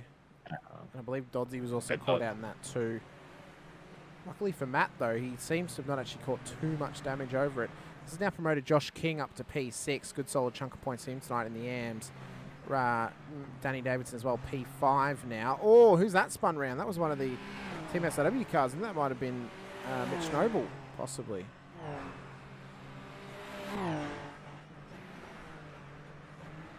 Where is Mitch? I'm just trying to find him on the... oh, no, he's in pit lane, so it's not Mitch. It might... actually, no, was it Doddsy? Was it Doddsy still with damage? It was. Yes. So he found himself the wrong way round. He's trying to reverse it. Doddsy, what are you doing? Just flick spin, come on. I think he was trying to get far enough away from the corner so then he could maybe flick spin it and people wouldn't see him. Okay. That's as they come around the corner. So then it gives the drivers a little bit of... although, I'm not sure. It is a tough one to do, so... especially in these cars with the amount of grip that they have, Yeah. it is difficult to flick spin them sometimes. Yeah, Harry Dodds is now known as Austin Powers. So through all that, Jack Oz, through a moment's notice, we shouldn't have mentioned it, we went from 16 cars in the lead lap to 10. The top 10 are left on the lead lap, all the way back to Callum Hodgkinson. I did jinx it. It was a commentator's curse, and Hodgkinson's just up the road from Gowans. So we're actually about to go 9 cars left on the lead lap, actually. As you're on board with Hodgkinson at the moment. Right behind Beefy as well. well. Oh, Gowans in the wall, the race leader! And De Bono has come through to take the race lead and needs to be careful not to catch anyone else out. That is a massive moment with 3 minutes to go. The man I think he's ripped the rear off that car with the flick spin there as well. He led the race the whole way. This whole race was Doug Gowans to win, and in the blink of an eye, Doug Gowans has lost the race lead at a moment at McNugget Lane, and this is how it's gone down for him. So he's caught the bump.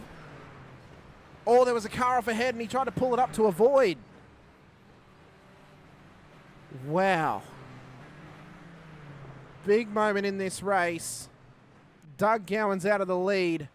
Dylan De Bono takes the lead and looks now to take 2 wins on the trot. Sinise is up to P2.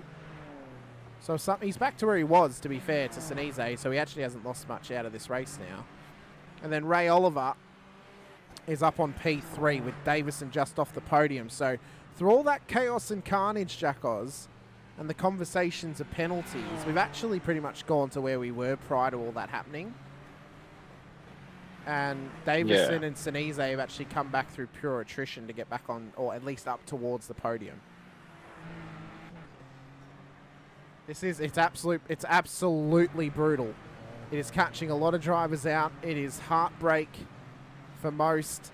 It is just diabolical in the way that it can take you out. And for Doug Gowans, your heart has to break for him because he arguably had the race wrapped up, Jack Oz. Yeah, exactly. He was quite a bit ahead, and it's so easy to do.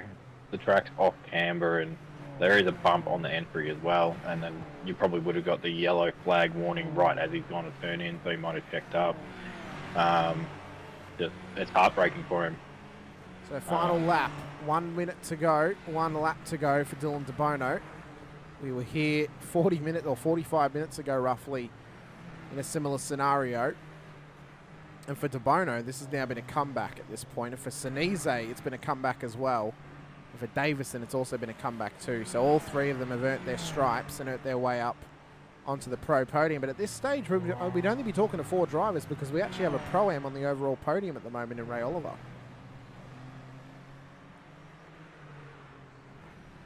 So it has shrunken our interview space to be 2 each this evening, Jackals. Put Sinise in the chair, put a sponge on his head. No, come on. That's a bit intense there, John. Come on. For De Bono, though, this has been a great run, a great return to form. Lucky, you may say, thanks to the incident for Doug Gowans, but he's had to keep himself clean and put himself in the winning position, has Dylan De Bono, as he runs through Macca's Alley and up towards Big Mac Highway, towards the final corner in the Windy City for the final time. At the final corner for Dylan De Bono. He traverses around and he takes a 2nd win on the trot to make it 2 from 2 in the Windy City with Giuliano Sinise 21.5 seconds back, but returned to P2. Up and over the bridge he comes, back over the river and around the final corner. Giuliano Sinise will take a well-earned P2 position, with Ray Oliver, P1 for the Pro-Ams, back on the overall podium once again. Danny Davidson will come home on the podium for the Pros. Unfortunately, we'll miss out on his conversation tonight because he's not on the overall podium. And Josh King, as Nathan Verney has a crash on the last lap there. Josh King looks to come home P1 for the AMs, P5 overall. All of our class winners inside of the top 5 this evening. And all 4 drivers who we'll be speaking to as well are involved in this one. So Luckily for Ray Oliver and Josh King, they, of course, will always get their compensation, being that they won their classes. Danny Davidson missed out, unfortunately, for not being on the overall podium. But we also get to talk to Dylan Bono and Giuliano Sinise very shortly as well. What a night on the racetrack here at Chicago, as everyone has now crossed the line for Dylan De Bono. What a race it was, Jackos. He had to keep it clean. He did so through the minefield that was this street circuit. We had 9 survivors on the lead lap. It definitely was, and what a great job to go 2 from 2. A very chaotic race, to say the least. You got to be happy with that. So we'll await our podium finishers to come and have a chat with us very, very shortly. And it was one hell of a night for this man, Dylan De Bono. Provisional race results for the feature race here this evening up on your screen now, as Dylan De Bono takes the win ahead of Giuliano Sinise on the podium, with Ray Oliver coming home in P3. P1 for the Pro-Ams this evening for Ray. Danny Davidson, Josh King make up your top 5. Josh King taking home the AMS victory ahead of Tim Schmalenberg, Matt Tesseriero, Tyler Sheaf, Callan Hodgkinson and Callum Rosanita to make it 6 Pro-Ams inside of the top 10, with Ben Brook, Mick Clifton, Doug Gowans, Andrew Cowan, your top 13 ahead of Nathan Verney, Kaya Filio, Nick Martin, Kurt Heath and Harry Dodds for the top 18 cars on the road this evening, with Andrew Proctor, Greg Johnson, Cam Hardwick, Nick Schmalenberg, Matt Gerard, Andrew Martin, Brandon Levin, Mitch Noble, Keegan Caldwell, Tom Donahue, your top 29. Then back to Matt Fu, Kevin Wakefield, Jason Depp, Sean Benici, Brad Hudson, Jordan Mazzaroli, Tyson McAvoy was our race controller, of course. Steven Zingovich not getting started in this race here this evening. We've got Giuliano Sinise and Ray Oliver in the green room. We await Josh King to join us as well as Dylan De Bono. What we might do is we might start by hearing from Giuliano Sinise, who's met with and had a chat with my co-host Jack Anderson. Unusual. So it was my bad. Giuliano, welcome to the broadcast booth. Hello. After a yeah, we dragged you out of your chat there. How did you find that chaotic Chicago course? It's a great track and it's fun. It's fun as hell. But like, honestly, I'm sweating like crazy here. Concentration was through the levels, and those last 5-6 minutes, I was kind of just preserving what I had, to be honest, because there's no point just doing something silly, because I knew wasn't going to catch Dylan. Didn't expect I'd get second. Third was looking okay, but yeah. So ecstatic and tired at the same time. So how are you guys? Yeah, we're pretty good. Hamish, how are you going? I'm going well. Giuliano, your fans out there came for my neck at one point, I must say, because we mentioned that you probably did deserve your penalty after contact with Danny, and they were making claims that he should have slowed down on the outside of the track, and I explained, well, that doesn't really work because the pit lane's on the right-hand side. Where else is he going to slow down? Just an unfortunate moment with close racing, and you unfortunately got caught out by it seemed. Yeah, I have fans for starters. Apparently, I mean, let me find them for you. Sebastian Prestimo was really coming at my neck, apparently. So, yeah. But no, mate, it was just more or less, it's just one of those things of just wrong place, wrong time, unfortunately. Yeah, look, I feel really bad. I'm really sorry to Danny. Like, I just didn't expect, because I was right on him. Like, I think it was 2/10 behind him going into that corner, and then obviously because the pit lane is so tight, as soon as you go even slower than usual, because obviously I was following him for 1 or 2 laps, and then so I got great respect for Danny, but I absolutely did not mean that. I'm really sorry, Danny. But yeah, we had some fun battles. Really, actually, I had quite a few fun battles over that race. So, but definitely with Danny, it was great battling. Yeah, you've almost got to be a mind reader to avoid it, as Chris Maney has just told us in chat. So there's a tough one for you. Jacko, is anything you want to wrap up with before we let Giuliano go? Obviously, we're going to Barber next week. What are your thoughts on the track there? Have you done any practice already? That's an excellent question. I'm not entirely sure. I kind of prepare a couple days before, because that's kind of when I have time to do things. But whether I've done it or not, I still go into it with the same preparation. It's just, yeah, if I've done it, makes it slightly easier. Otherwise, yeah, we just go and learn the track. So we take it in and away we go. Very good, Giuliano. Well, let us know. Helps get you out on track. Anyone else you wish to give a shout out to as well? And for myself, Jack Oz and the rest of the league, congratulations on P2 here this evening, and a hell of a comeback for you to get back onto the podium after that penalty.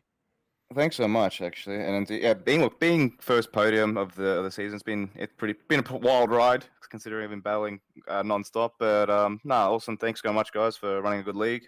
Just to thank you everyone for watching, and yeah, I guess we'll go into next week and see how we go. How were you leading the championship earlier in the season without a podium? I don't actually have that answer for you. I guess I've had, 3 fourth place finishes in a row? Yeah, very fair, actually. That makes sense.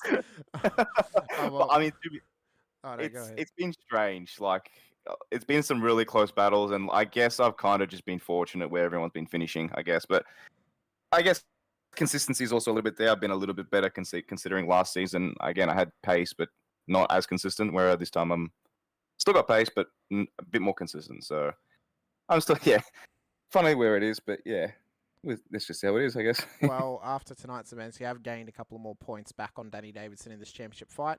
You are still well within this, so best of luck next week at Barber, and hopefully we get to have another chat to you once again. Thanks heaps, Hamish. Thanks, guys. Thanks again. Next up, we have Josh King, our amateur winner here this evening. He's recently caught up with Jack Anderson once again. Josh, welcome to the booth. How are you feeling after that one? Oh, what a race that was, fellas. Didn't expect to finish where I did, but gave him best and finished 5th overall.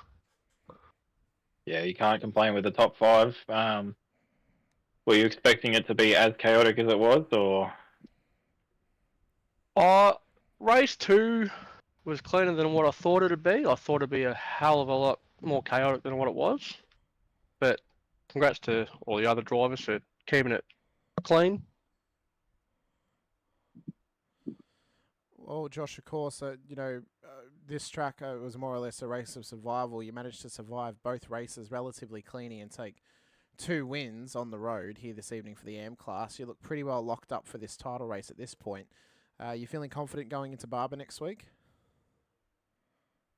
Yes and no. I'm not the best around Barber Motorsport Park, but I'll give it my best and see what the outcome is. Very good. Well, we'll keep it nice, short and sweet. Let you get back to your team and really recap for Sinker. I'm sure we'll come and have a chat to you after he didn't race past lap 3 in race 2. But let us know how helps get you and Team SLW Motorsports out on track, Josh. Anyone else you wish to give a shout out to as well for myself and Jack Oz? Congratulations on P1 in the AMs this evening, but P5 overall in the feature race. Cheers, fellas. I'd like to thank you boys in the comm box, all the other competitors, everyone behind the scenes, all the teammates, Warner Brown Tools, Shannon's, Grimp Industries, Neuropower, DSL Railway Services, and MOZA Racing. Very good, Josh. Best of luck next week at Barber. We'll see if you get yourself another win on the trot. Cheers, fellas. Have a good one. You too, mate. Next up, we have our P1 for the Pro-Am class, Ray Oliver. Coming to join us. Mr. Oliver, another overall podium for you and another Pro-Am class win. You're a contender this season, mate. How are you feeling after surviving the Windy City out at Chicago? Well, if it was a 3-round championship, I'd be a contender, but I'm not here for most of them, so yeah. Oh, well, you're contending when you are here, which is good to see, that's got to give you some sort of confidence for when you can finally commit to a full season in future, surely. Yeah, but there will never be another full season, so that's the unfortunate thing. Oh, well, we hate to hear that, but we love to hear that you are able to come and race with us so often and have a good time out on track as well. How did you find Chicago though? Because obviously it was pretty chaotic for a lot of the part. How was not only getting used to the track but surviving the absolute minefield of cars out there? I think I was dodging pelicans and seagulls, to be most sure, on half the stuff that was actually going on out there. Because unfortunately, with this type of track, there is the haves and the have-nots, and it's nothing to do with each other's persons. It's just people have different feelings and responses through their setups and so on. So some people are in 3rd gear through a corner flat balancing it, and some people are in 2nd gear because that's where how they're feeling underneath them.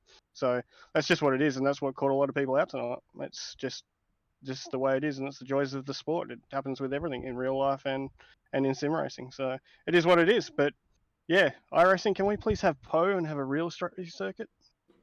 It's all right. We're getting Adelaide soon. Jackos, is there anything you want to ask Ray before we let him go tonight? With no safety cars, were you kind of hoping for a safety car to maybe have a little bit of a break out there? I know there's not many breaks that you can take around this track.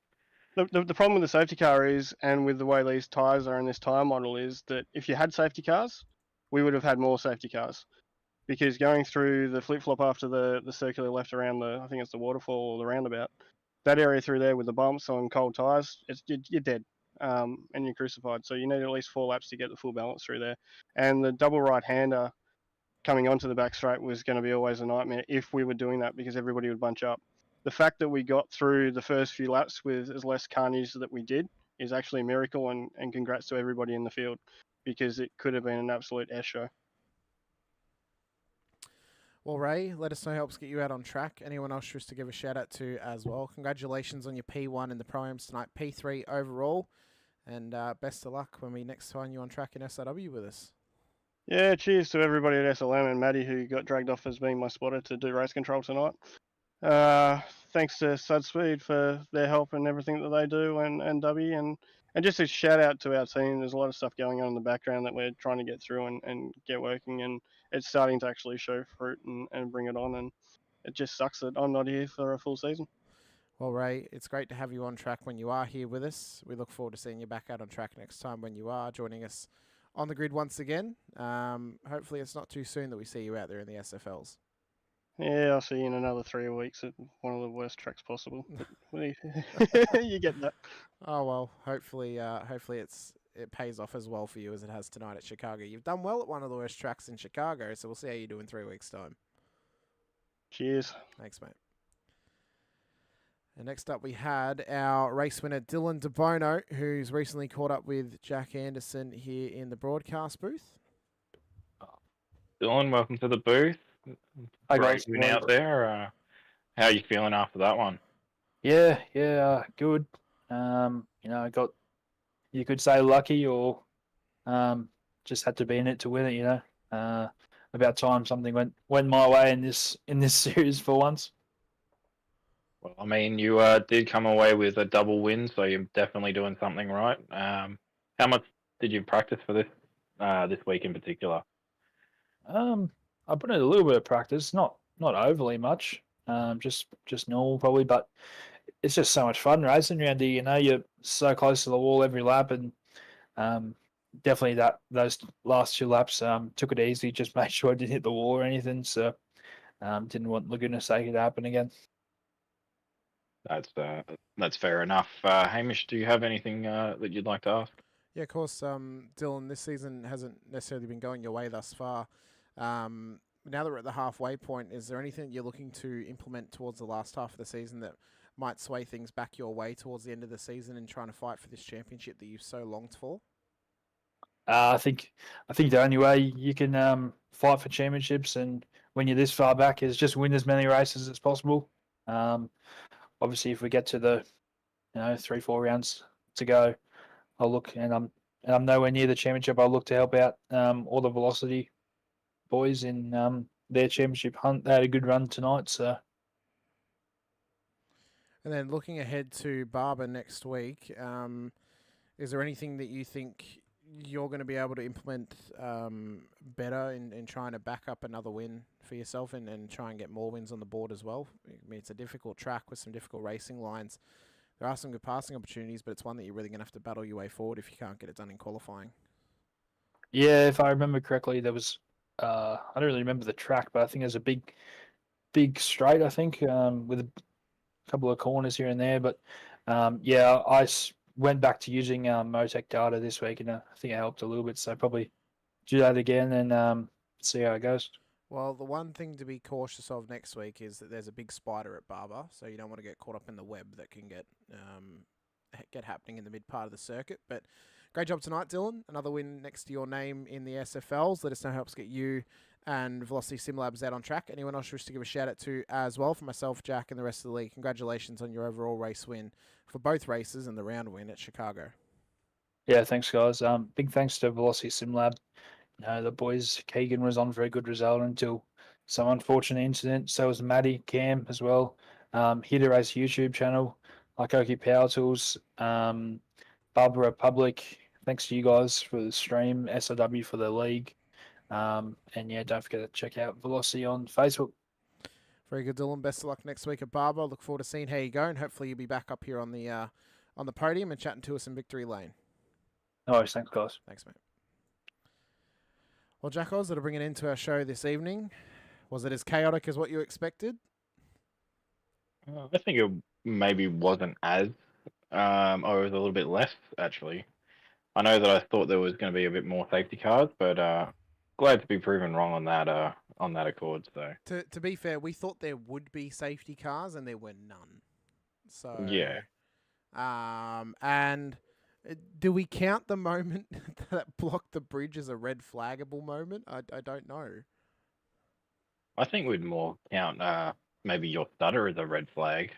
Yeah, that was true. A heart-stopping moment. That put a red flag on the stream, to be fair, but I'll tell you what, though, I'm very glad I'm not in that race steward's booth. Oh yeah, that would have been intense. Drivers already in there having a chat to them post race, so it's been a tough one for some drivers, of course. For others, it was a prosperous one as well. But a big thank you needs to go out, of course, to our series sponsors, MOZA Racing, for supporting the Super Formula Championship here on Wednesday nights.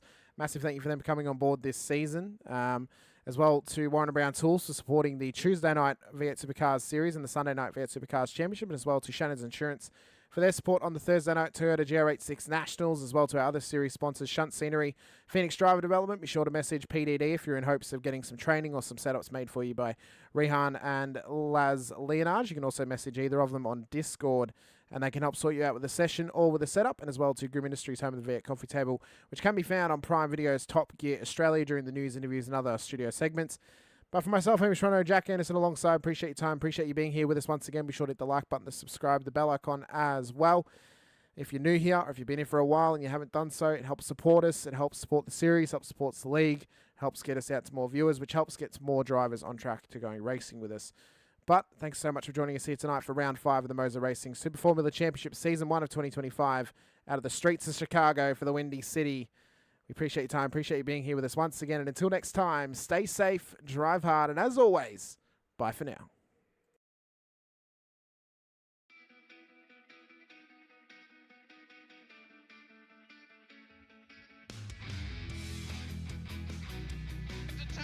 This is amazing. I was clash heads again.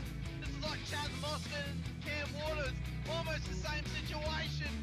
Better contact going down to the hill. Sam Noble wants to sniff on Dave Coleman now. Sam Noble bottle right now because tell you what, Reece Tannock and Jamie Dyke just absolutely drove away from us.